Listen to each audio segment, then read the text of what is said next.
So, welcome. Here's Oliver, your host, and I'm sitting virtually together with Stephen. Broadhurst. In the UK. We planned this into 14 or 16 months ago, and then things happened in between. My schedule and your schedule, and suddenly, there we go. I saw you were being active on LinkedIn again, and I actually thought of you, to be honest, a month or so before that, what's with Steve? And you had another live interview on LinkedIn last week. I've lost my notes, so we are just taking it as it comes. And we got connected by a friend of ours from the UK, a friend which I know from Mind Valley Quest, and she also looked into podcasting. I don't know if she's doing it by now. She had a other brain mind webinar with many specialists, I think last year, and she said we should talk, and we had several talks, and you did a doctor work for business into spirituality, and you also had some dark places you went to, and so it's fitting perfect to my new podcast, but also to my old podcast. So I probably have to merge them eventually. So thank you for being here. Well, thank you for inviting me. It's good to see you. Thank you for everybody who's listening in and or watching. I do appreciate it. We'll make it as interesting as we can for you, and obviously informative. And if people walk away with a spark of a thought towards this fascinating subject, then the job's done. That's all we can ask for at this moment in time. But we got there in the end, Oliver. It's great to see you, great to speak to you, and let's go for it. Yeah. But I was just, before we started, I was thinking okay, how to introduce you. You have Six Sigma, Prince 2 management, sustainability, and change and transformation. That's kind of the work you do. But you also have the book, which is on spirituality, right? Is there anything I forgot? No. So what I say is I'm an aerospace engineer by trade. I did aerospace and aviation for 18 years. Then I went back to university, started to study for change, lean, continuous improvement, agile. And the combination of the two has led me into the profession of going into organizations, looking at the ways of working, and basically introducing more efficient and effective tools and techniques for the benefit of the people doing the job, and obviously the organization, to line things up with performance process and the people to make sure everything's balanced and everything's working as effectively and as efficiently as possible. So that's what I've got as a trade, as an engineer, as a profession. I'm what I call a change agent specialist. And of course, that linked into my book, writing my dissertation for a doctorate, which ultimately led to my book, which was published last year. Yeah, and that's before the publishing, we talked about it. You were really on the last meters of getting it out. Absolutely, so, yeah. You look a little bit more relaxed. I remember you didn't have the heating on. It was cold. Because I'm a poor, I'm a poor Englishman. I haven't got such money for heating me. We're tough over here in the UK.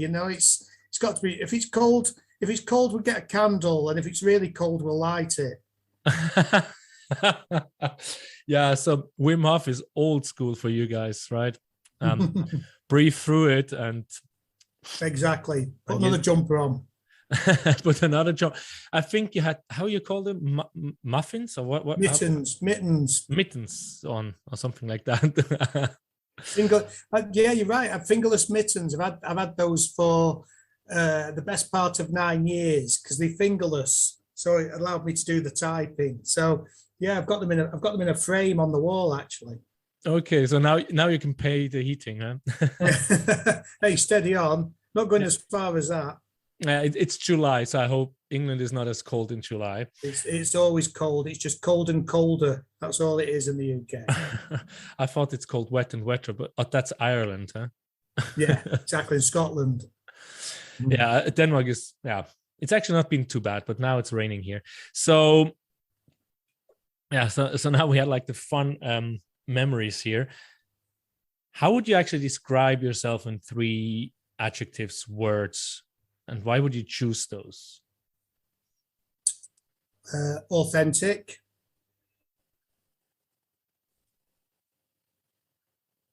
I'm tempted to say quirky, and communicative. Okay. So how comes it? How comes the authentic? That was coming fast. Well, authentic is what I discovered during my own personal and professional spiritual adventure. Okay, and we go into that. And what that really is about, in a nutshell, is finding who I am and what I am and what I'm capable of becoming. So it was really to take a good hard look at myself and strip away all the characteristics that had served me well over the years, that hadn't or doesn't particularly serve me well at this moment in time. So I'm not saying they were wrong or right. Some of them were wrong, to be fair. Yeah, to be fair, some of them were wrong, but they were wrong more out of ignorance rather than intention, because I didn't know. I was conditioned in a certain way. So it was really, I describe myself as authentic now because I try and work, but it's about who I am, being a true me and stripping away all that noise around me that I'd built up over the years that, like I say, served me well at the time, but were no longer fit for purpose. So it's more the authentic true me. To thine own self be true. I think Shakespeare said it, to thine own self be true. So that's more like a new thing for you, this authentic self. Yeah, definitely. And it's not something, I'll say authentic with a small a, because it's still, you know, my version of spirituality is all about work in progress. It's never reaching perfection. It's never, you never actually get there. So, you know, I'm no saint, I'm no angel. I still do stupid things and say stupid things, but the difference is now I recognize it and I'll do something about it. Either I'll apologize, or I'll change that way of thinking, or I'll change that attitude. So constantly looking at myself, but don't beat myself up in terms of who I am, what I am, why I do things, why I don't do things, and just pushing myself in different directions. It's about being human and recognizing that I'm human, but smoothing down the emotions, the high emotions, and bringing up the low emotions, and having more of a balance rather than a straight line, rather than the highs and lows of everything. Yeah. So now that you talk about spirituality, work in progress, how would you describe spirituality in your view, words? In my words, it's exactly that. It's about what works for me. Spirituality, in during my research and from a book and for myself, is a very personal thing, because you find out who you are. It's not for me to tell you who you are and what you should do and should be and where to go and what not to do. It's about you having that self-reflection and deciding where you want to be, where you want to go, what your potential is, what you can do, what you could do, rather than me telling you what you should be and should do. So for spirituality, for me, is a very personal thing, but it's a template, if you like, a framework for the way I live my life. There's a set of tools and techniques that you look at, that you apply to different degrees in terms of different circumstances, towards your own thinking internally, towards external situations, how you deal with things, how you interact with people. And it's all about being responsive rather than reactive. And like I say, recognize the trigger points in myself, what gets me all wound up and off on one and falling out with people. And also the emotional side, where we all get fed up. I get fed up. It's recognizing why I'm fed up and treating that as just temporary. So for me, it's about exactly that. I suppose, and I'm rambling a little bit because it's so difficult to be succinct, because it is very personal for everybody. It's about who I am and how I interact with the world, and how I react, how I respond to the world, not react to the world, having no fear. Fear is regarded as a no-no. It's about accepting fear as an exciting risk and making decisions that don't always work out and learning and making those decisions as a stepping stone towards another decision. It's not about failure. It's about having temporary defeat, accepting happiness as being subjective, as temporary, rather than seeking happiness constantly, and experiencing sadness because we're only human, but not quite getting into depression. So it's really putting some boundaries in place in terms of my emotions, the way I act, my actions and my decisions. It's fascinating. It's so hard to explain. Hopefully I've been a bit more succinct in my book and my dissertation, but it's exactly that. It's about having a different outlook on life and having a more balanced life. Okay, so spirituality is basically self-improvement and finding who you are and standing in your truth, in your authentic self by experimenting, trying out. Yeah, it's about taking an inventory of yourself and looking at the unhealthy behaviors that we've all got and understanding why we've got those unhealthy behaviors, why we react to certain situations. So it's about doing an inventory. It's not about beating yourself up or making yourself feel bad. It's about looking for what your triggers are, what your traits are. It's what we call isms. So it's to look at what isms we've got. So if we take the view of alcoholism, okay. we all, most of us know what alcoholism is. I imagine so. But if we take the alcohol out of alcoholism, we're left with the ism. So in terms of alcoholism and isms are things like fear, anger, envy, jealousy, sorrow, regret, greed, arrogance, self-pity, guilt, resentment, inferiority, lies, false pride, superiority and ego perhaps being the biggest one. So it's about recognizing the isms because alcoholism magnifies those traits, but we've all got them to some degree. So it's about doing an inventory on ourselves and see which the dominant isms are and doing our best to remove them, deflate them, recognize them and trying to do something about them. So when you talk about self-improvement, yes, it is. I suppose, and you have to forgive me, I do go all over the place because it's such a fascinating subject and it goes into all sorts of areas. So the phrase is, the good news is you'll start to get emotions. The bad news is you'll start to get emotions. So in other words, all those isms that I've just mentioned are replaced with things like conscience, right and wrong, doing the right thing, accepting gratitude and appreciation rather than extremes and self-esteem. Rather than going over the top with the negativisms, you replace them with healthyisms. And from personal experience, that can be quite a shock to replace those negative ones with healthy ones. Because I think it personally, it's easy to be negative than it is to be positive. And we've all been conditioned in this commercial world to want everything and want everything now. Instant coffee, instant cash from the cash machine, instant delivery off websites, instant reactions to conversations, instant jobs, instant girlfriends, boyfriends, husbands, wives. We all want instant.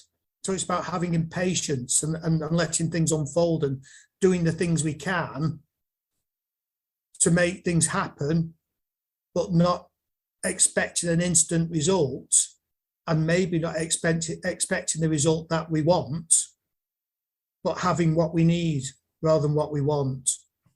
So for me, I did an awful lot of work around what I wanted in life, and it didn't bring me much happiness. It was I was materialistic and egotistical, And I thought buying the next expensive car and watch and clothes and having nice girlfriends, carefree bachelor, property would bring me happiness. And it did fleetingly.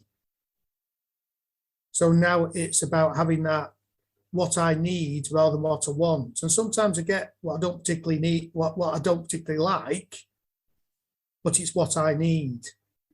And it's seeing that difference. And to go, and you mentioned the dark times earlier on, I really needed to go through that. Really needed to go through it because I was on the path of being an egotistical arsehole, to be perfectly honest. Okay, I mean, yeah, you opened the door to so many rooms by blabbering and going wide. So let's just go to the dark place. I mean, I leave out the standard questions I have in the beginning. Perhaps I can put them somewhere in between because it feels right. But you talk now, you had to go through these dark places to go where you are now. So how did it start? I mean, when you look back as a child, as a teenager, as a young adult, you said you were like bachelor with a lot of egoistic, materialistic way of living. So when did that start? And do you see a pattern? Have you been different as a kid and then suddenly you were kind of moved into some kind of way of being or believing? Or have you always, just been there? No, I know what you mean.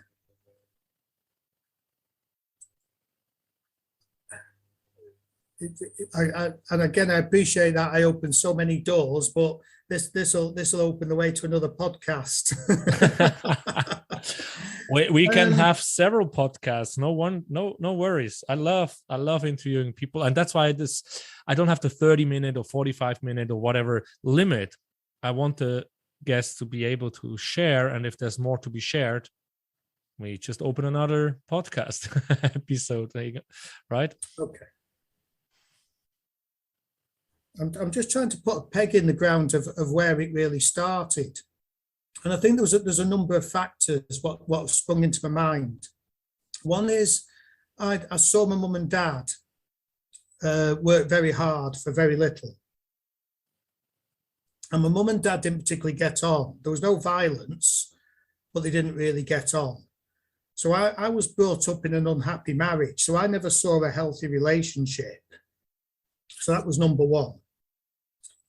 Number two is because my mum and dad were always working, I loved my mother with all my heart. My dad was more of a good man who wasn't really a role model in my life. He was just somebody sat there and didn't do an awful lot to play or talk to me or develop me as a man.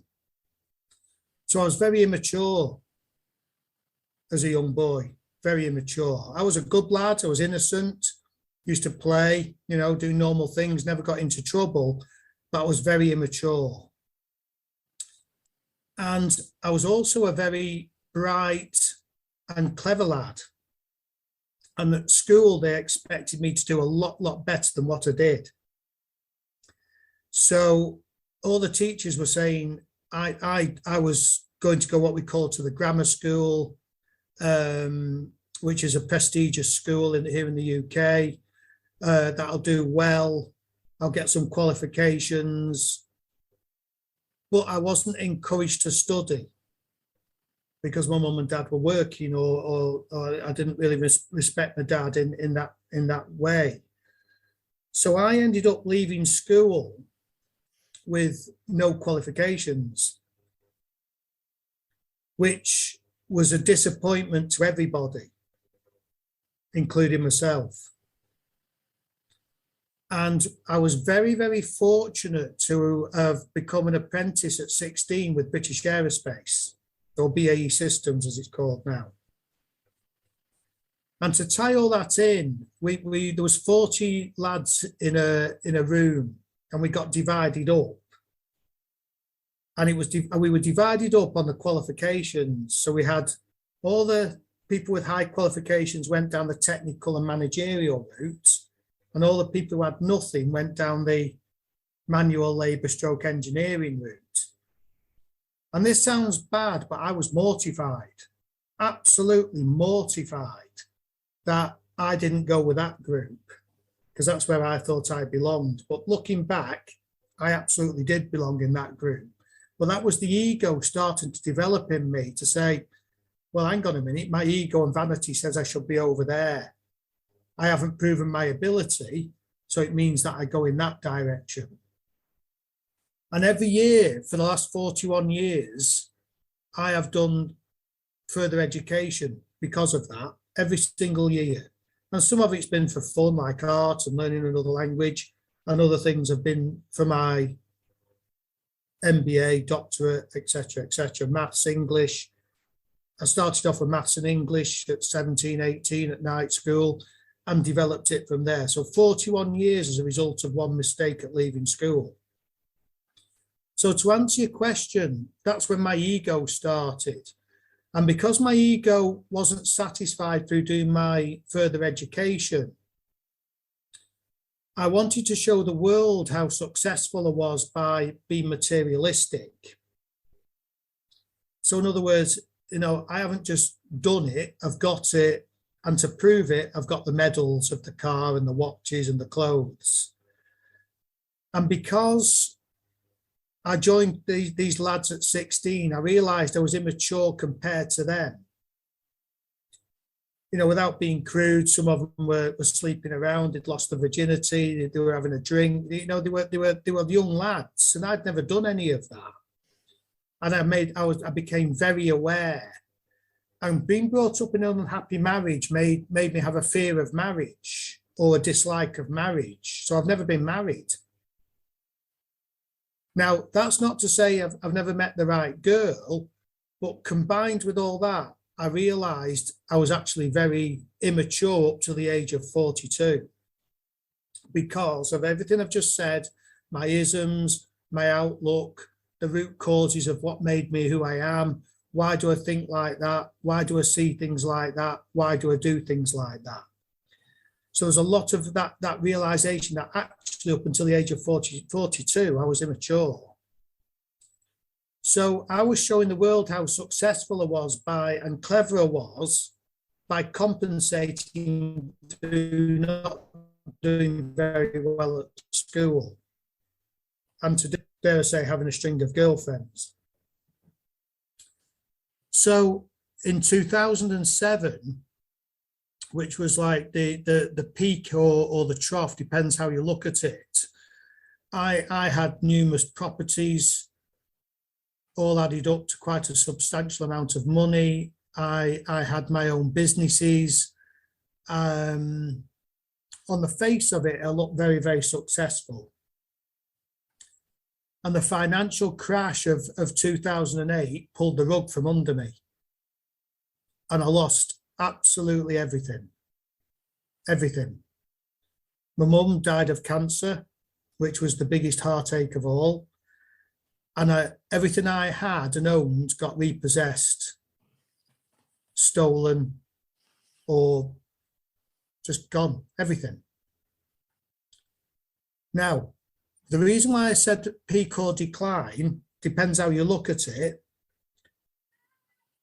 I met a girl in 2007. It was November 2007. And we went out on a date. She was celebrating her divorce. Celebrating her divorce. Must have been bad. And it was nearly Christmas. So Christmas being Christmas and a few drinks, you can imagine. Now, this girl from the age of 12 had been told she couldn't have children. She had polycystic ovaries plus other stuff. So when she was 12, she had tremendous, I think, period pains, really painful period pains. And the surgeon at the time asked her father for permission to give her a hysterectomy to take her out of pain. And he refused. He said, that's not my decision to make. When she gets older, she can make that decision.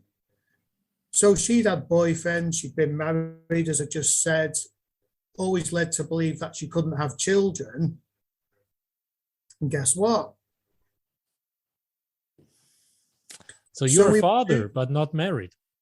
So we were two complete strangers who met under unfortunate circumstances, where a fortunate event happened where she got caught. She caught straight away being pregnant.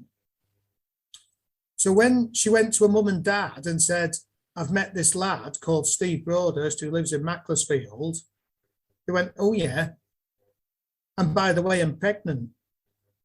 That was the conversation. Now, can you imagine her father, what he felt when he was asked all those years ago for that permission to give a hysterectomy?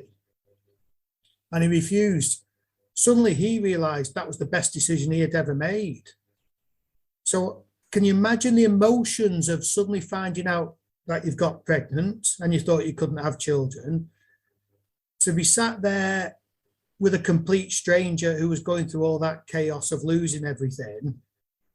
It was, and including my mum, it was an emotionally challenging time, because when I needed that money and needed that status, it was then to bring this kiddie into the world and be a father to look after it. Now, the reason I say it is he was fraught with problems at the time where, I've gone off a bit of a tangent really, but she had lots of medical problems, so it was touch and go. So that was quite emotional. But he was born a healthy lad, 10 fingers, 10 toes, and he was fine. He refused not to come into the world and be all right. And I decided at that moment in time that it was time to grow up. And it was time to be the father to him and not the father that I never had. So I looked back over my childhood, took the bits that I liked.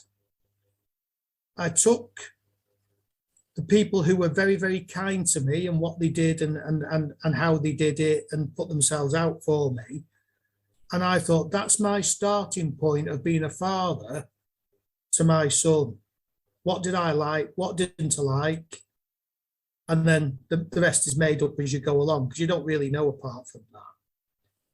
So 99% of that period of time was absolutely dreadful, emotionally draining.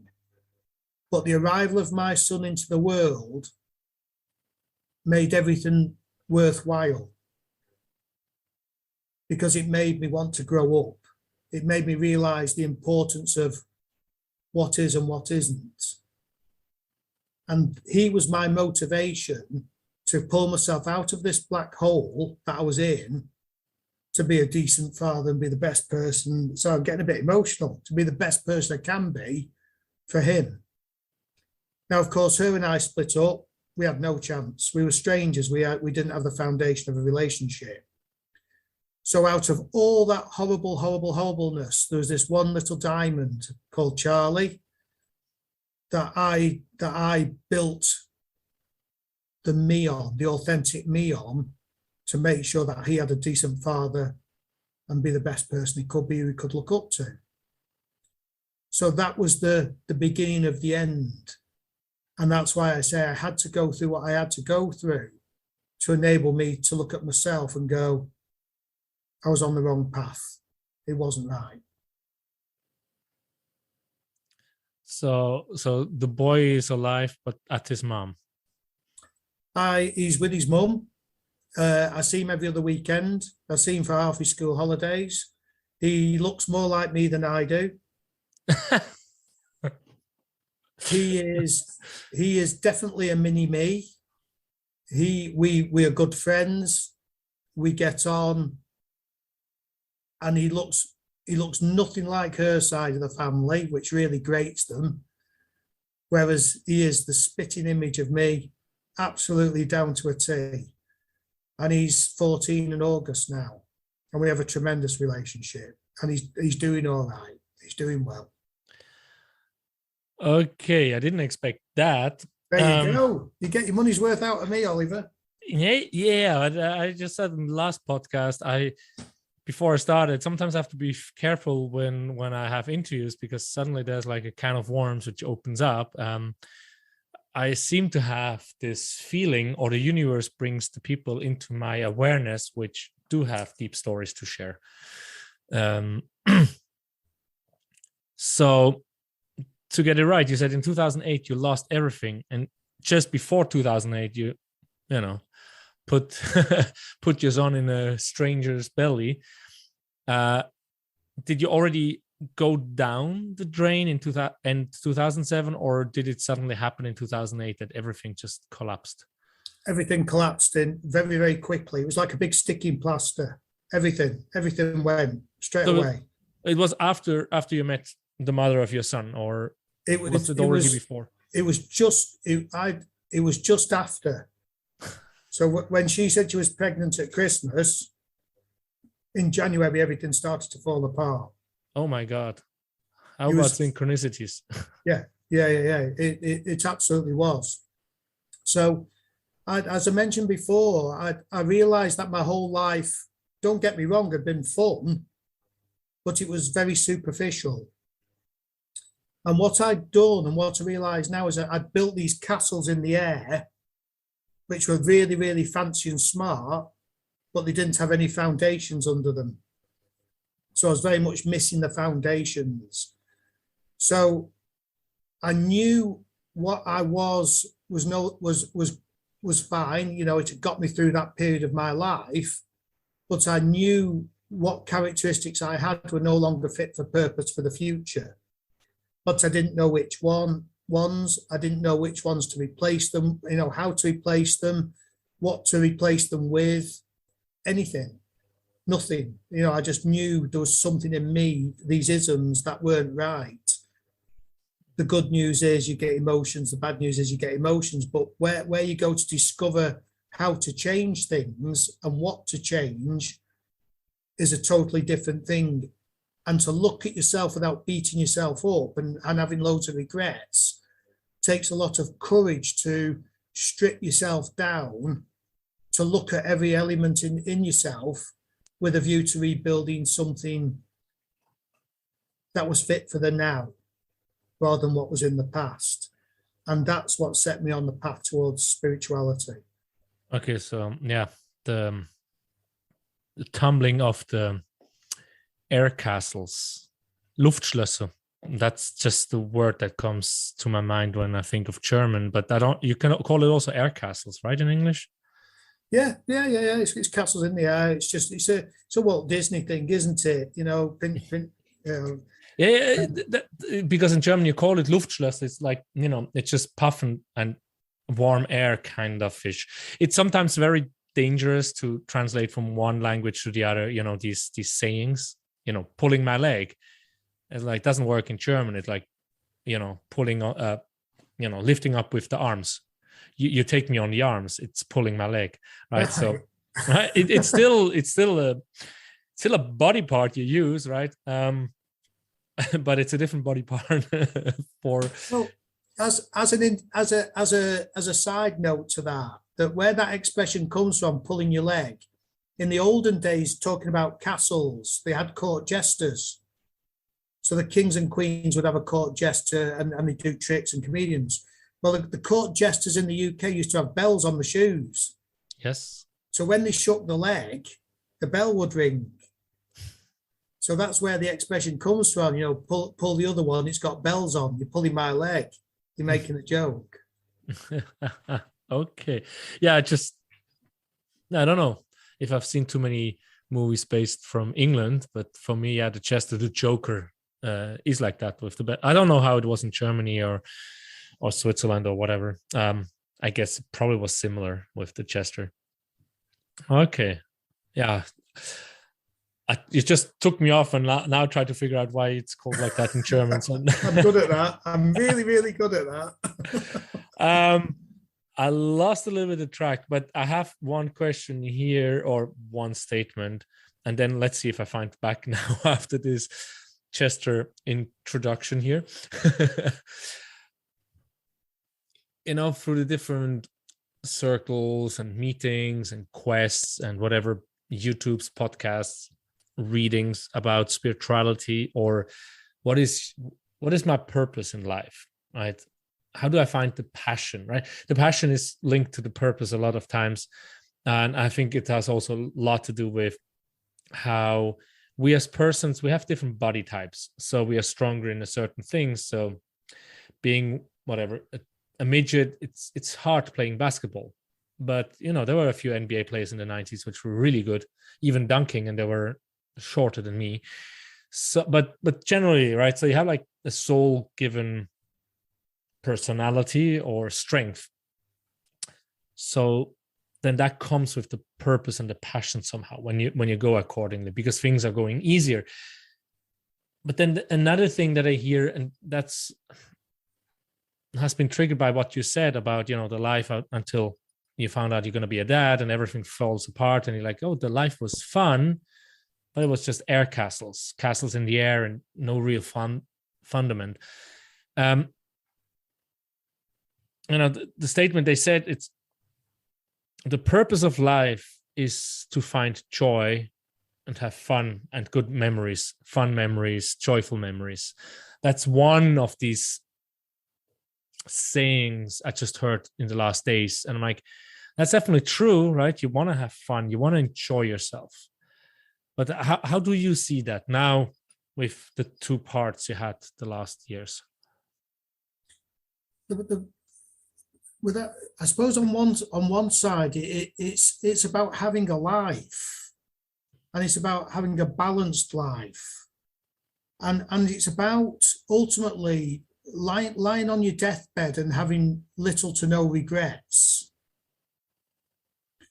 And that's the thing. And there's been a lot of people who've been interviewed on the deathbed, and not one of them said they wish they'd worked harder and got more money. They all have regrets about falling out with people, or not having as much fun as they should have done, or not doing this or not doing that, or taking some risks, or having ambitions that they never realized. So that the good news for us and everybody listening to this is we're not on our deathbeds yet. We've got time to look at what we're doing and life and not doing, and life is an experience. So even the most religious and spiritual people have really, really bad times, and even horrible people have really, really good times and happiness. But it's about what you want to do with your life, and being the person that allows you to do that. Because a lot of people are just going on autopilot. They're in the marriage, they've got the kids, they go to work, they come back, perhaps they're unhappy in the marriage, perhaps there's no fun, perhaps they take each other for granted, perhaps they hate their jobs, perhaps they haven't got as much money as they think they should have, perhaps they've got too much money and don't know what to do with it. Well, I don't know. But it's about getting that balance of having your life and leading it to be the very best version of yourself you can be in the short amount of time that we've got, where come the day we go, do you know what? I had a go at that and it didn't work, but it was fun and I learned a lot of lessons. And people learn, and this is proven fact, people learn more out of hardships and things going wrong than they do out of success. So you can be successful and try and repeat that success, but it doesn't work. It's a bit like a gambler going and putting some money on a horse race and winning £50,000.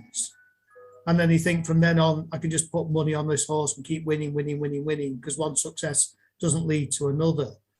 So it's about taking exciting risks. It's about appreciating the good times and being happy while you've got it, whilst it's subjective.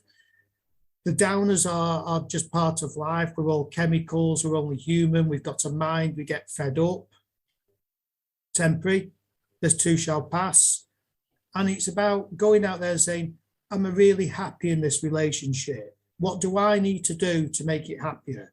if there's nothing I can do, because you can't change other people, and that's a fundamental thing, Oliver, about things. People want to see other people and other individuals change and other situations change, which they think will make them happier. But the bottom line is we have got no control over other people, other individuals. Over some situations, yes, we do. We can choose to be in the situation, out of the situation, or remove the situation from us. So in other words, if you're living with somebody, you can ask that person to leave, you can leave yourself, or you live in that situation and accept it for what it is. It's like in a job. Hate my job, hate my job. Well, leave it then. Well, I can't do that. Well, so you're happy being unhappy in your job then. So it's about accepting your job and not hating it because it's your choice to stay. It's about having courage to leave to another job, or it's about furthering your education where you get in a position in that job where you can make life different. There's your three choices in life. Absolutely, absolutely. And a lot of people choose to stay in fear and misery for whatever reasons. Don't know, we could go into that. And want that other person to change to make their life happier. But you're not going to change another person to make your life happier. And if you do, that's not fair on the other person. That's changing them to suit you, when the hardest thing and the correct thing to do is to overcome your own denial and change yourself, and then look at the situation around you to see if it fits and suits. Yeah. So now you kind of brought it back to me, just how to formulate it. It's like this cloud of words and feeling here in my head. And okay, let's see if I get it down into words. I wrote a few things, like how to see the triggers, how to find the ism you should work on, and how to see it, right? Because you said it's about accepting if you want to stay in a certain situation, if it's a relationship, friendships, work, whatever it is, it's about accepting and change yourself and look at it. So what are like the tips to realize, okay, that's actually something which I have to look at, and what is it? Is it the ego which is the problem here, or what is it there? Well, that's down to everybody's individualism, what the dominant isms are. But I will say most commonly it's the ego and the superego. It's been that arrogance and ignorant to say, my ego says there's nothing wrong with me. My ego says that everything I do is right, and everything says what everybody else does is wrong. And I might say to you, Oliver, I'm really fed up today. And you'll go, why is that then? Because I don't like your glasses and I don't like your beard. And if you shaved your beard off and took your glasses off and wore contact lenses, I'd be a lot happier. Now, fuck you. Exactly. But when you're in a relationship with a lady or a man or your family, you do that. Or you're coerced into doing it to well, okay, yeah, if you'll make somebody happy, I'll do that. I'll change to make them happy. Well, your response to me is exactly that, because I'm a complete stranger, and who am I to say that to you? But if your wife or your father or your mother or your brother or your sister or your friend said it, you might take a bit more notice. Now, that's not to say you should do it, but that's the power. So that's my ego trying to change you and control you. And that's what happens with managers and leaders at work. They try and change and control. That's about individuals, change and control other people to suit them. And the courage is to look at yourself and say, what am I doing right and wrong in this world? Now, to answer your question, this is taken from the Alcoholics Anonymous 12-step group. Now, I'm not an alcoholic myself. I do go to Al-Anon, which is I did go to Al-Anon, Family and Friends of Alcoholics. And I think there's 12 simple steps for very complex people and situations. The clever you are, the harder these simple steps are, because you make it more complicated than what it really is. If you read them in black and white, they're unbelievably simple, but try doing them. They're quite hard. And I think step 5 or step 6 is to take a personal inventory of yourself.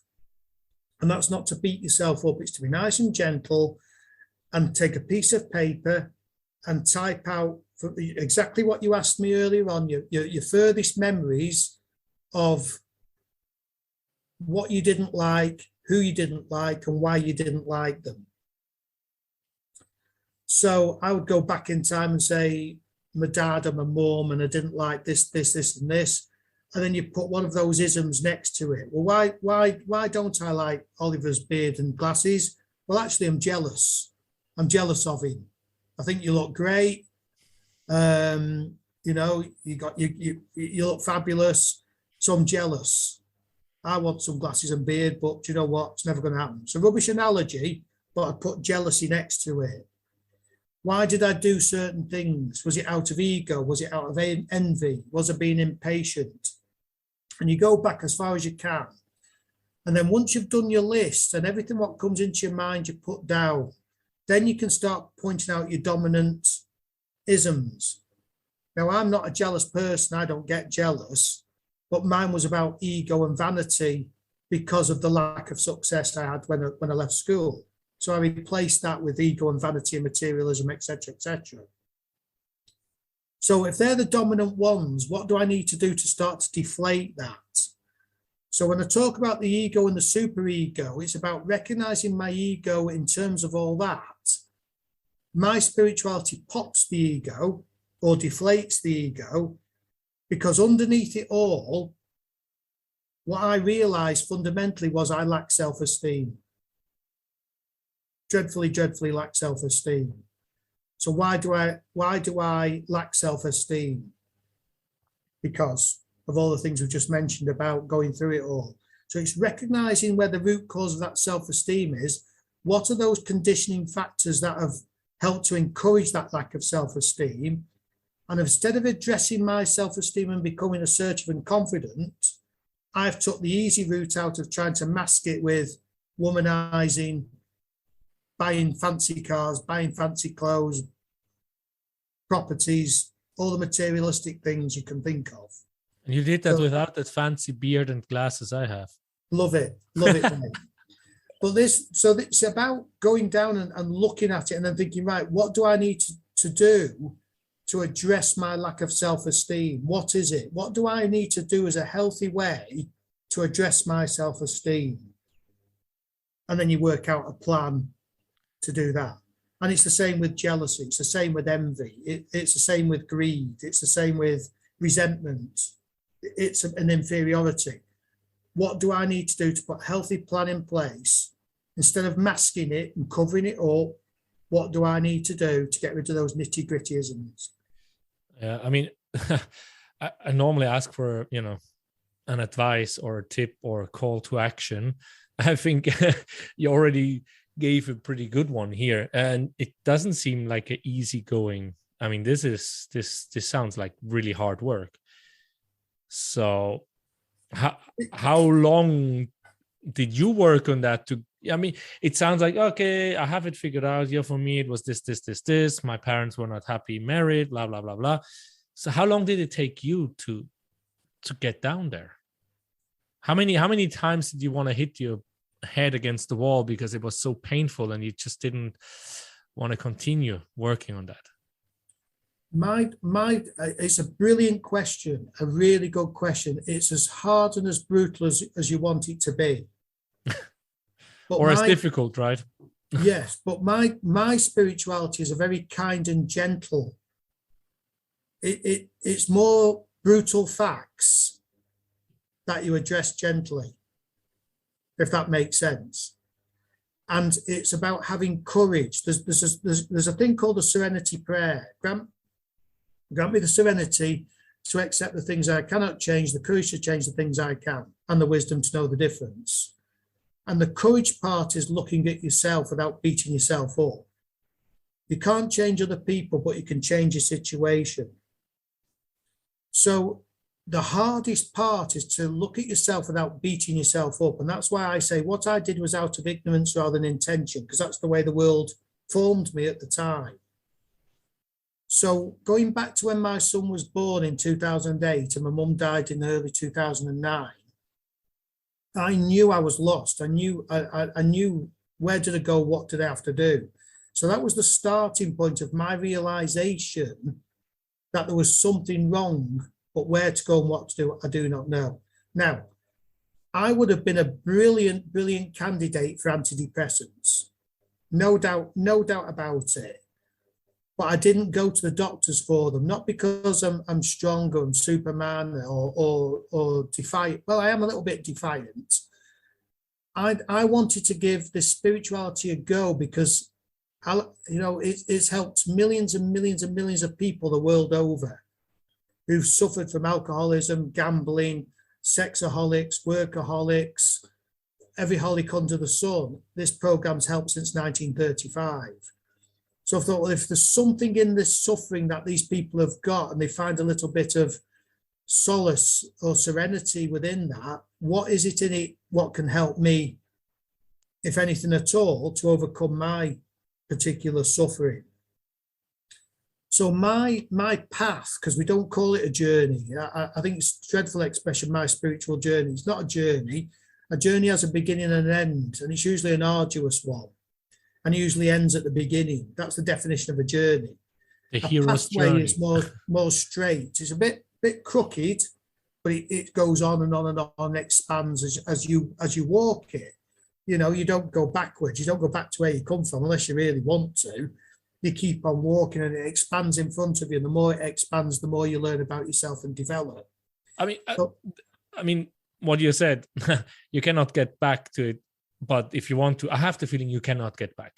It's impossible because if you go forward, it's so hard to go back. Even though if you want to, I have the feeling something in me is just making it even more cruciating, more painful to go back to where I was. Yeah, and some people do. Some people Really? go pick up a drink. Some people don't. But who wants to go back to the bad times? Who wants to? And not through choice. Well, it can be through choice, but most people want to leave all that darkness behind. But the thing is with that is it's provided the momentum to and motivation for you to seek this pathway and walk on and be a better person. And those bad times show resilience, show persistence, show tenacity.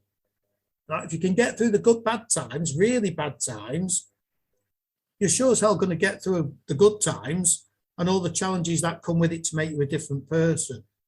So my spiritual path started off in 2009 when I went to Al-Anon, which stresses family and friends of alcoholics.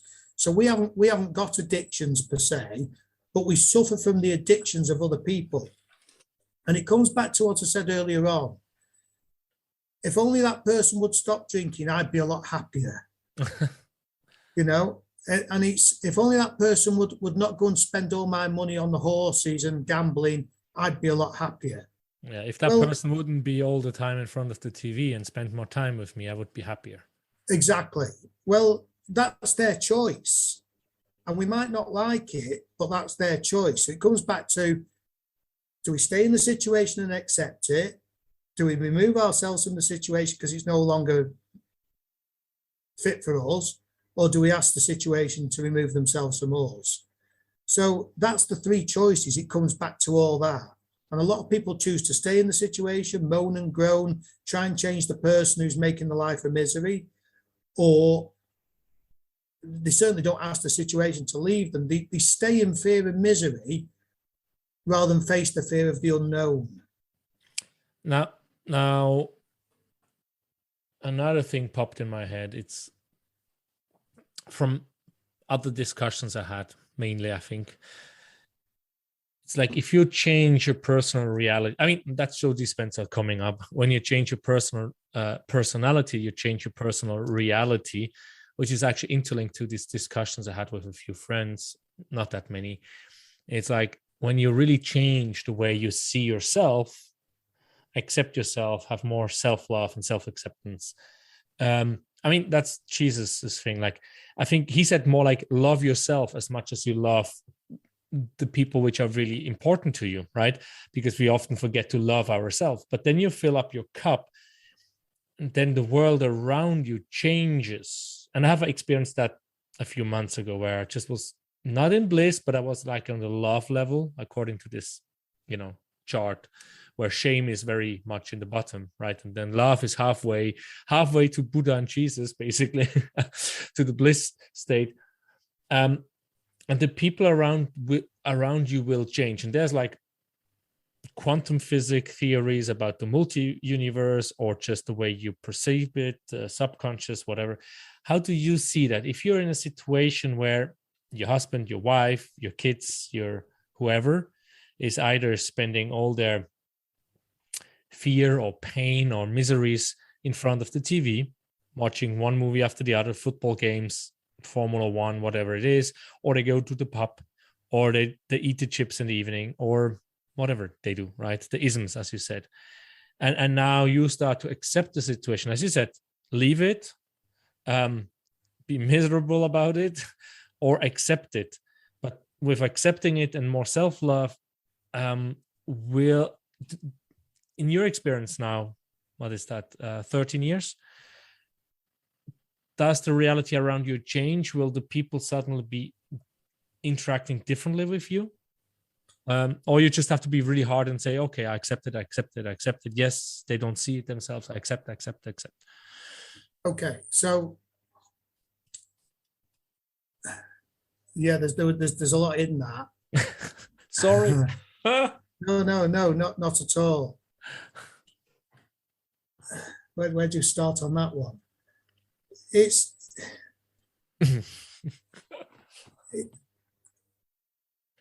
you create boundaries for yourself. Now, with all you can do is be the best version of yourself.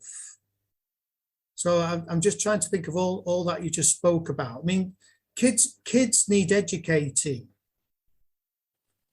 And you certainly wouldn't let a kiddie run into the road, and you'd pull them back and you give them a good scolding, because that's not what happens. So you don't accept, but you recognize the things, as the Serenity Prayer goes, the courage to change the things I can, and the wisdom, and grant me the serenity to accept the things I cannot change, the courage to change the things I can, and the wisdom to know the difference. That's the mantra. Now, just on a side note to that, my spirituality is not religious in any respect whatsoever. No, nothing. It's aimed at atheists. It's aimed at any religious connotation. It's about being neutral. It was born out of Christianity, but so was art, and so was medicine, and so was science, and so was astronomy. Everything comes out of religion. Spirituality is finding it hard to break free from that, but it's actually neutral. It's trying to distance itself from religion, where it's not been quite as successful as art and science and medicine, but they've all got the roots in there. So recognizing what the situation is, exactly like I just said in the Serenity Prayer. With my son, who's trying to be the alpha male, I will explain to him what that situation did for me, that sitting in front of a television getting fat is not great, that there's a big old world out there that needs exploring. And not only that, I'll come out and I'll explore it with you. So it's leading by example. Now, if he absolutely refuses to go, we could have an argument.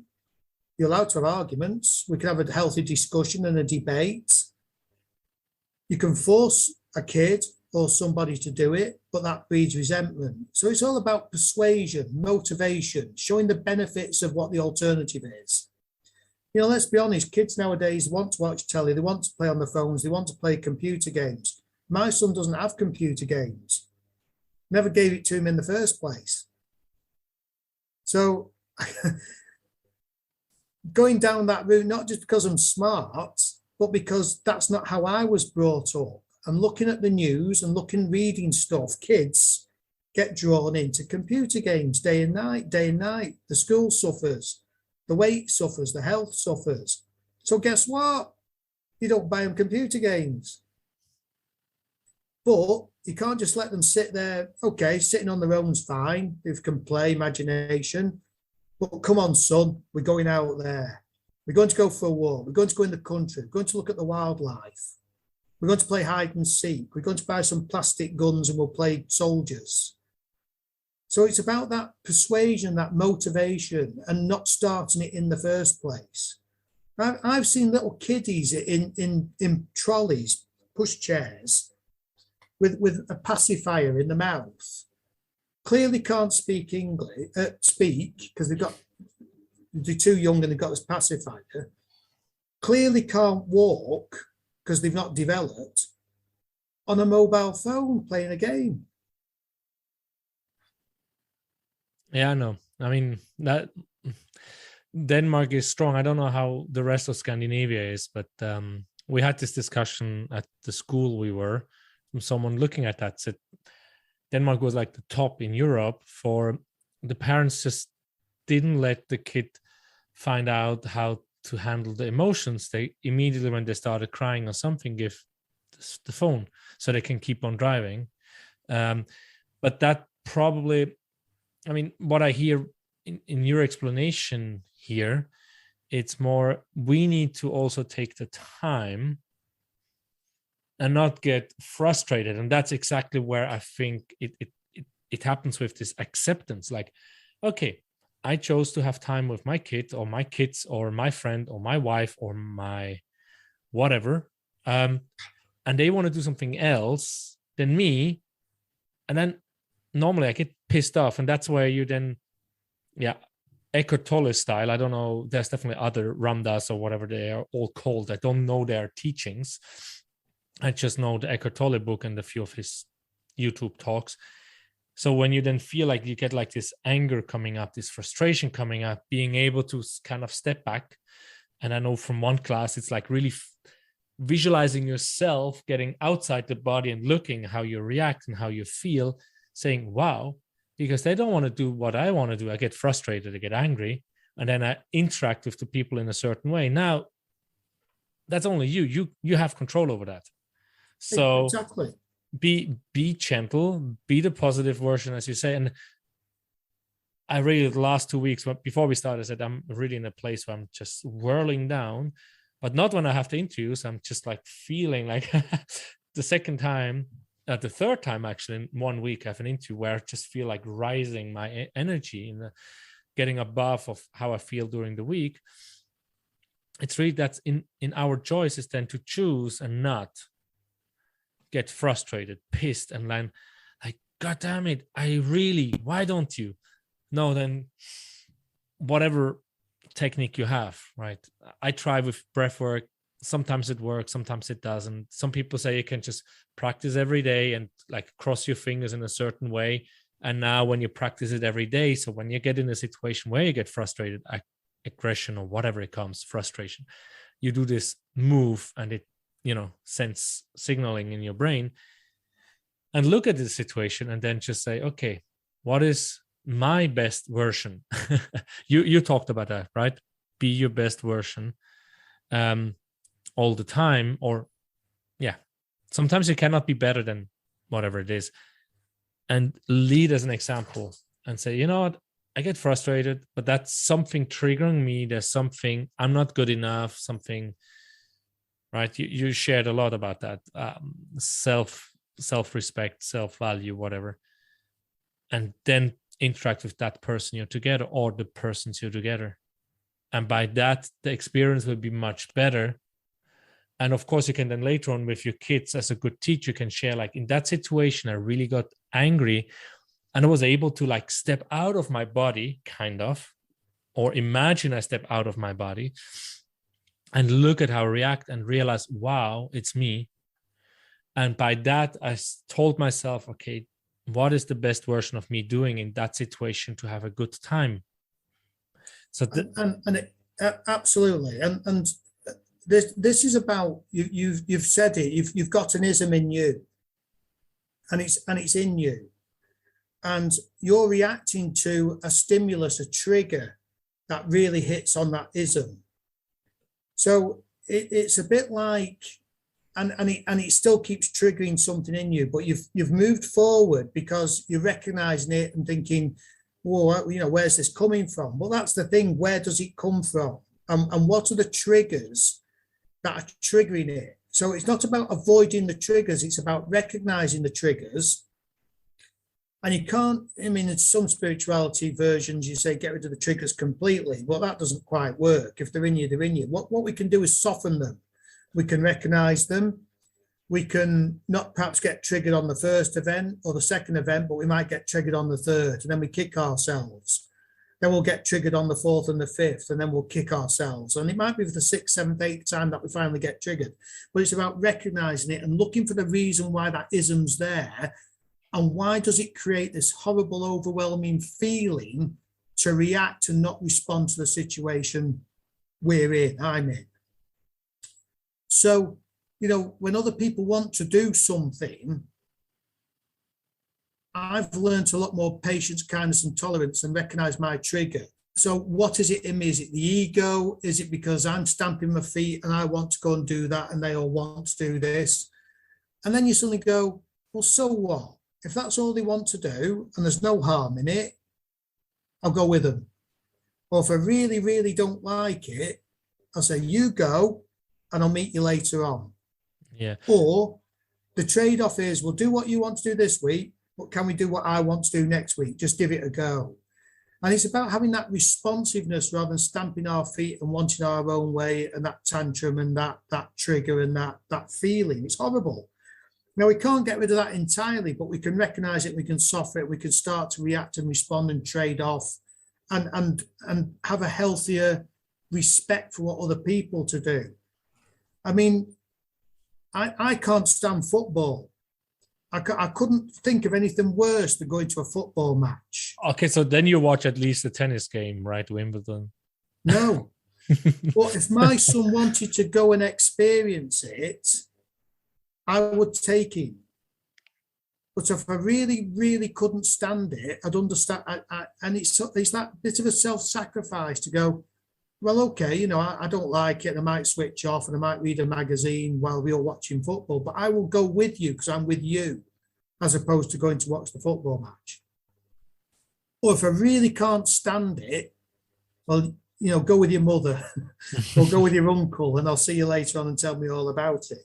But they're few and far between because I'm stepping outside of my comfort zone to set the example that sometimes we don't necessarily want to do what we do, but so what? What harm is it to spend an hour doing something as long as you're together? So it's really making it simple. It's making it healthy and having that boundary of going, that's all fine, but I have a boundary where if you cross that line, we'll have a discussion about it. I don't like being spoken to in a certain way. I know that's my trigger. So I'll say, rather than just react, I'll say, look, don't speak to me like that. I don't like it. And if they speak to me again, I'll probably go off on one. Or they might speak to me again like that and go off on one. But I know. And sometimes it catches me by surprise. But more often than not, I learn to control it. And I think, well, so what? But that doesn't mean to say that you're weak. It's about just doing the right thing. You might not feel the right thing, you might not be the right thing, but it's innocent, there's no harm done. Going robbing a bank's the wrong thing. Going abusing animals, that's the wrong thing. Yeah. So what is it? What's that trigger? What is it that dislike? And nobody has to do what they don't really want to do.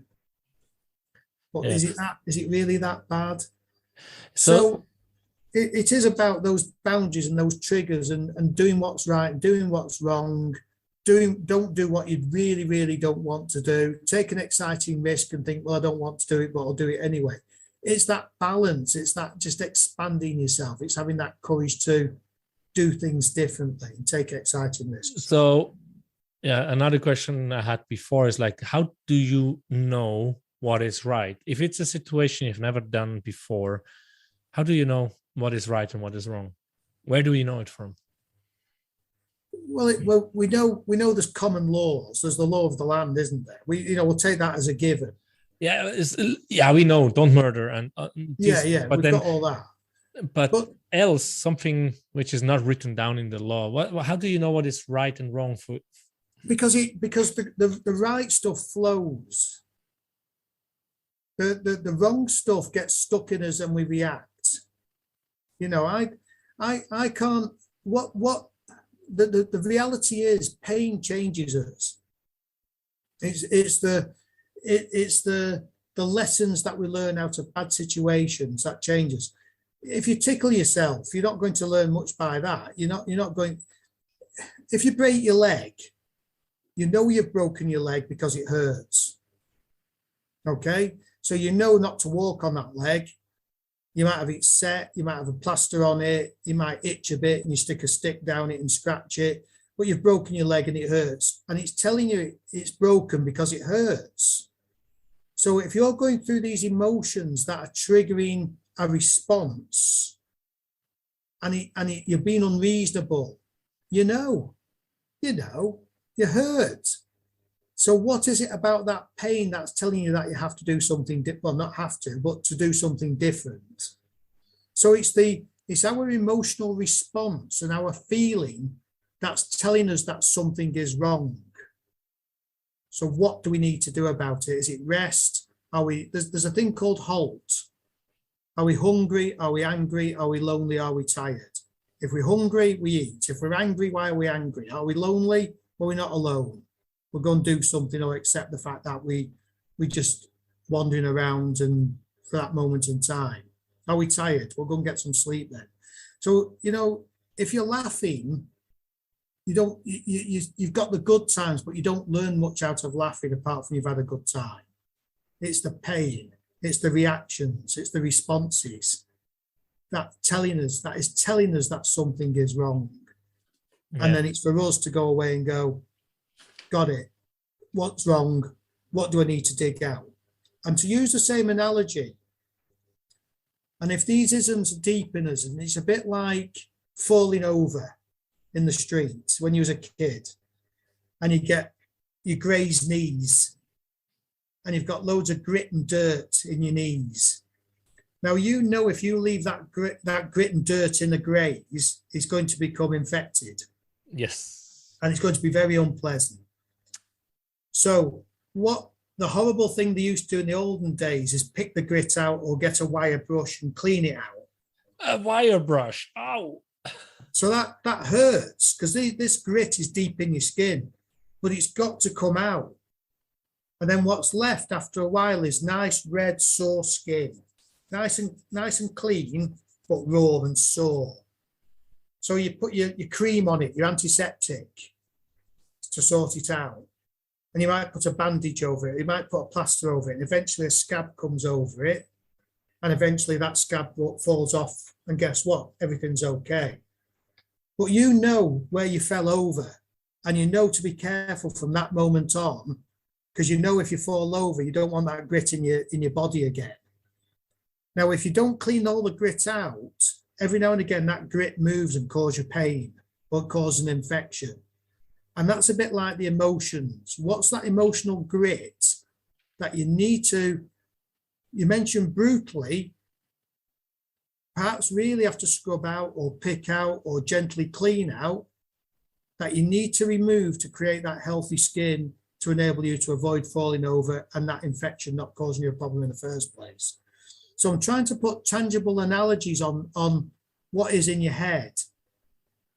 And what emotions are all about. If we can visualize them as something being solid and tangible and relate them to something else, it suddenly makes sense a little bit. Okay. If you've broken a bone, it's painful. You need to set it and relax and not walk on it.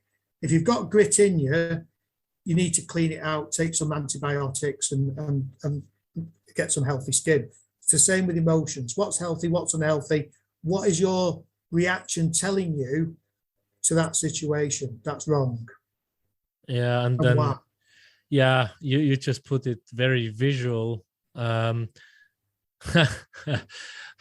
mean, that you hear a lot, like, you know, everything inside yourself is like everything outside. Like inside ourselves is like the universe on the outside, right? Everything is kind of a representation of itself, mirroring in bigger and smaller versions. And so we learn in this materialistical human body lessons like you just explained so very nicely. When you fall and you get all this dirt and stuff, and you know, I live here close to the beach, there are shells, I cut the foot, it's nice and clean, you know, I cleaned it, and then I forget to take care of it, I walk bare feet, and suddenly it really hurts because there's stuff coming back in.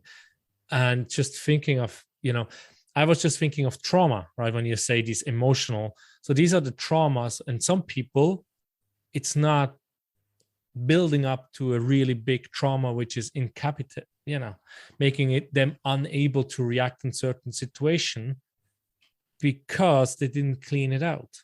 They didn't, you know, could in the beginning, sometimes the cleaning out is very simple. A little bit of lavender oil, a little bit of soap, very smooth. It's burning a little bit. It's uncomfortable, but you know what to do. And it's the same with a trauma situation, a situation where you have a fight with a friend or family member or whatever it is at work. You kind of have learned somehow, or you are in the presence of another person which can help you to put a bit of soap, lavender oil, or whatever it is on that wound.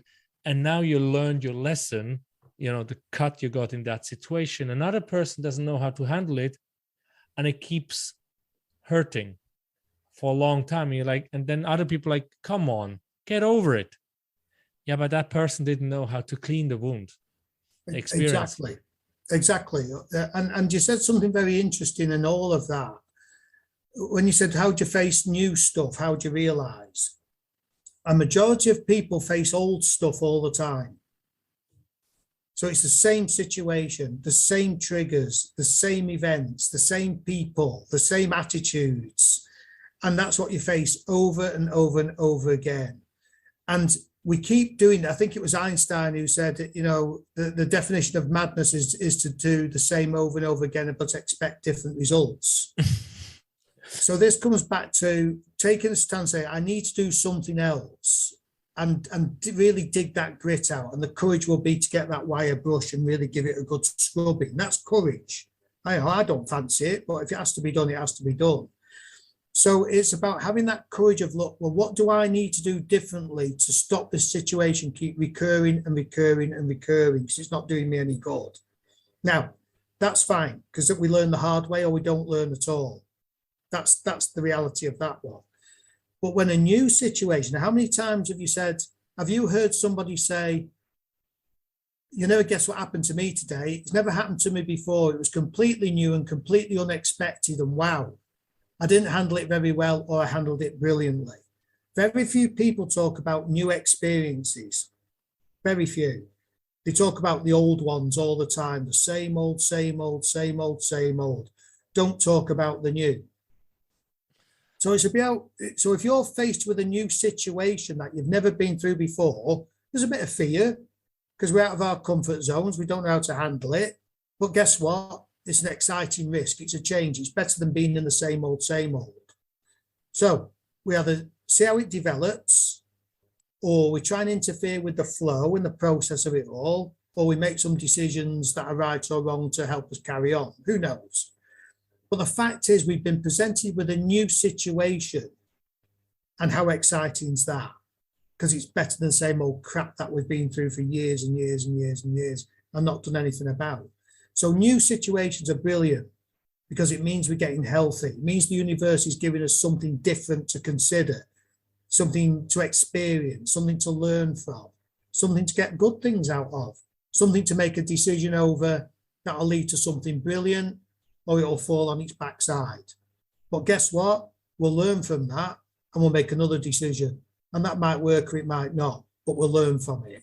And eventually all those small decisions have this fascinating and new situations have a brilliant way of leading up to something that you need and never dreamt in a million years it's what you wanted.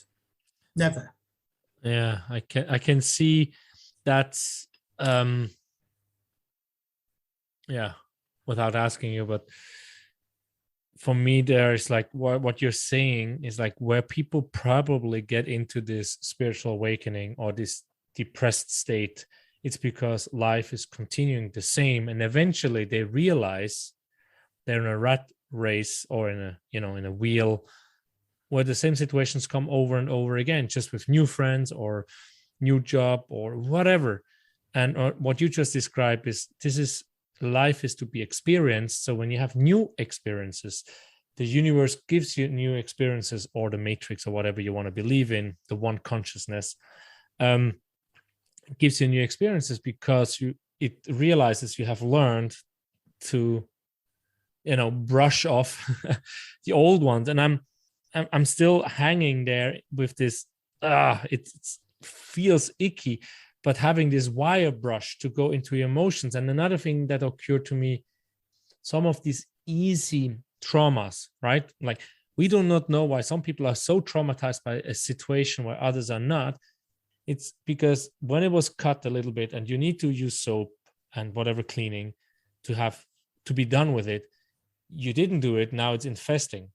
And every single time a similar situation comes, you hurt yourself deeper and deeper and deeper. Eventually, you need to take a real big brush, and it hurts so much more than if you would have done it 10 times or the first time, right? Because that wound was not so deep, but now the wound gets deeper and deeper and more infested with worms and whatever, all this icky stuff. And now you really have to go deep. So what would be the wire brush in the emotional situation where it gets really deep and now you need to go The wire brush is doing that personal inventory. The only, people say you're as only sick as your darkest secrets, and you don't have to share your list with anybody, but you make your inventory. So the wire brush, the biggest obstacle is the self doubt and the denial. So it's denying stuff. But if we write it down and look at it in black and white, I would say we don't beat ourselves up. We're cleaning house. So in other words, if you go into a garage or a loft or an attic and it's filthy dirty, covered in cobwebs, full of rubbish that's been built up over the years and useless bits and pieces, and you have a right good clear out, you paint it, you open the windows, and it looks fabulous. It looks absolutely fabulous. So you're sure as hell not going to fill it full of more rubbish, let it get all cobwebby and horrible and flaky. You're going to keep it nice and clean. And that's the same as us. We've got to clean house up here. So to get rid of all the cobwebs, the dirt, the clutter, the mess and the rubbish. And the only way to do that is to do the personal inventory. And this is where a lot of people fall over. They think, well, why should I do that? And I don't want to do that. I don't want to confront the past. I haven't got the time to do it. But if you don't face up to the past to clean out and clear up and paint and make fresh and open the windows, how can you have a nice clean room to do different stuff in? So your wire brush is your inventory, is to look at the pattern, look at what your dominant isms are, and then think, right, what do I need to do to lessen these isms, to lessen the grit, to take the grit out? Now, I might have to leave a bit of shrapnel in, or grit might be so deep it's unbelievable, but that's fine. Or actually, I'm ready to get rid of all those isms. They're not doing me any good. I want to hold on to a few of them because I'm not ready to let go of those yet. And actually, I need to inflate some other isms such as kindness, patience, tolerance, and gratitude, and just take a deep breath every day, look at the world around me and think, thank goodness I'm alive. Sometimes it can just come down to that. So your wire brush is your inventory, is your list to identify your isms. Your isms are your grit. What do you scrub out? What aren't you quite ready to get rid of?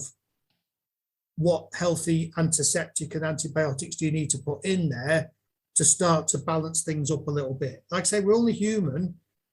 We might leave bits of grit in and they might just stay there, might not never do us any harm. It's like the old soldiers with a bit of shrapnel, what the surgeons can't get out. Sometimes if it moves, it makes us jump a bit. But hey ho, we know it's a bit of shrapnel. We know it hurts. It'll be all right. It'll calm down in a minute. What I don't do is that shrapnel moves and I go and punch somebody. You know, that's the reaction to the shrapnel. It's the shrapnel's in me and the grit's in me. But I'm working on it. Now, the other thing, and you mentioned it earlier on, pull yourself together, is we don't pass judgment on other people's isms. And what I mean by that is we don't know, or I don't know, what other people have been through to condition those isms within them, nature or nurture, I don't know. But there's an analogy where I call it the peanut analogy. So I'm not allergic to peanuts. I can eat handfuls and handfuls and handfuls of the stuff and I'm fine. Whereas somebody might be allergic to peanuts, eat one, and it causes, is it a shock, an anaphylactic shock? I think the throat closes in with peanuts and stuff like that. And that can kill them. So you could say, well, it's one peanut, but that one peanut can kill you. And that's that conditioning, those isms, that fear that's in us. That really can be that one peanut. So you can't say, is that all? Or what's the matter? Pull yourself together. Because my peanuts are not somebody else's peanuts, if that makes sense. Yes. Yeah, so how can we, as people, like if you realize that someone, I don't know if you would describe what happened to you, the dark night of the soul or whatever, but that's what normally is used, right? Or depression, others will use. And if you realize now you have a partner, you went through this, unrattling. You went into this like realizing, shit, life is repeating itself because I'm not looking at my isms and my fears. And now you start working on them, and suddenly your family around is like realizing, oh, there's something happening. And you've grown and you're further, and now suddenly your wife or your husband or your kids or your parents or whatever start to get in a situation like that. So how do you help them without forcing them, right? We do not want to change them because our ego, but we want to help them. It comes back to, you can't change other people. You can't force Exactly. your will. And as much as I want to remove pain from everybody and me, if people are sad and people are struggling, of course I'd like to help them, but I can only help them to a point. I'm not altruistic. I'm not a servant leader. I don't cater for everybody's wants and needs. That's not healthy. I look after myself, because looking after myself means I've got the very best of me to give other people, and that's nature. And I can give you a couple of analogies around that as well. But without going off at the tangent, maybe we'll come on to that. It's about leading by example. So suddenly one day somebody will go, there's something different about Oliver. I wonder what it is. And you don't, it's about attraction rather than promotion. I wouldn't say to you, what you need to do is go to an Al-Anon 12-step group because it'll do you the world of good. What you need to do is spirituality and do your inventory. You can't tell people what to do. You can say, well, what made me feel better was going to a 12-step group and doing a personal inventory and working on my isms. That's what I did. I'm leading by example, not telling other people what to do. And if people are interested, they go, oh yeah, tell me more, or I'll go and find out. So it's about you being the better version of yourself and seeing a change. Now, I could talk to people who I knew over 13 years ago, and there'll be something about me that's changed and different, but they won't put the finger on it. And neither will I tell them unless they ask me. Whereas people I meet now only know me as now. So you can't say to me, yeah, Steve, there's something about you. Because if we weren't having this conversation about spirituality, you'd never think in a million years that's what it was or is. So it's about being who you are and being a different person, a more healthier person, a more tolerant, patient and kind person, where suddenly people think, right. I mean, people get married and they get married for all the right reasons. They think they're compatible, they think they get on, or they do get on, and then something happens where you grow apart. And we all change. Everybody changes. And if you don't change, it comes back to the same old, same old, same old, same old. But if you don't change, things get dull and boring. If you do change, you might change that way. She changes that way. And you're two different people. There's nothing you can do. Back to just stay together and be unhappy, or just accept the fact you've had your time and it's time to move on. You brought your kids into the world, done the best you can. You go meet somebody else who you think you're more compatible with. Yeah. So it's a very delicate act of what, I mean, if you're in a relationship and you're clearly doing something horrible, then you stop being horrible and hope the relationship works. If you're in a relationship where you've grown apart, or you've changed so much that you no longer get on, or you take each other for granted, you can still do something about it. But if you can't, it's time to move on. Yeah. And that's what came up for me is really not to beat yourself up like we talked before. Don't beat yourself up because now you grew apart. And I've interviewed also Patrick, and when I got to know him, he's like, you meet people for a reason, a season, or a lifetime, including family members, which is the hardest ever, right? If you change so much that you're not compatible with your family members, you move on. And that includes your wife, but don't beat yourself up. There's nothing wrong. You can't beat yourself up. I go into pubs and restaurants and hotels, and I see couples and families sat there not speaking to each other, not on the mobile phones, looking as miserable as sin, complaining about the hotel Wi-Fi because it's not a very good signal. When I think, well, if you're not happy being with who you're with, why? Is it you or them? Why are you stuck on your mobile phone when there's a great big world out there to go and explore and look at? And why are you complaining about the signal because you can't get onto your phone when you're sat with your family? Who else do you want to talk to when you should be out there living your life? Now, this is so many different things to cut and look at, but it's